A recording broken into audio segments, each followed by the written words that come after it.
2024 ఎన్నికల్లో పార్టీ సాధించిన విజయం అసామాన్యం.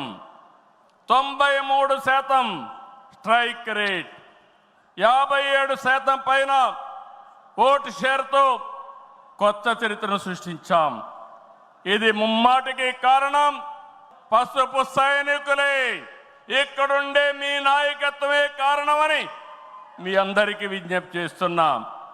మీరు చేసిన పోరాటాలే నేటి అధికారం, మీ త్యాగాలే నేటి ఈ స్థానం. ఇది కాకుండా సమయానుకూలం మనం ఎప్పటికప్పుడు స్ట్రాటజీ కూడా ఆలోచించినప్పుడు జనసేన బీజేపీ పొత్తు పెట్టుకుని ఎన్డీఏ ఏర్పాటు చేసుకున్నాం. దానివల్ల కూడా ఈరోజు ఈ మహా విజయానికి దోహదం చేశాయని చెప్పి విజ్ఞప్తి చేస్తున్నాం. ఏమీ ఆశించకుండా దశాబ్దాలుగా ప్రతి గ్రామంలో జెండా మోస్తున్న కార్యకర్తల వలనే మనం ఇక్కడున్నాం. నేనే కాదు, ప్రతి ఎమ్మెల్యే, ప్రతి ఎంపీ, ప్రతి మంత్రి గుర్తించుకోవాలి.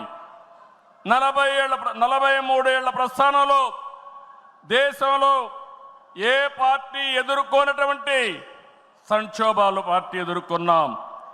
అయితే పార్టీ పని అయిపోయిందని మాట్లాడిన వాళ్ళు వాళ్ళ పని అయిపోయింది తప్ప పార్టీ మాత్రం ఎప్పుడు ఎక్కడ తిరిగి చూడలేదు.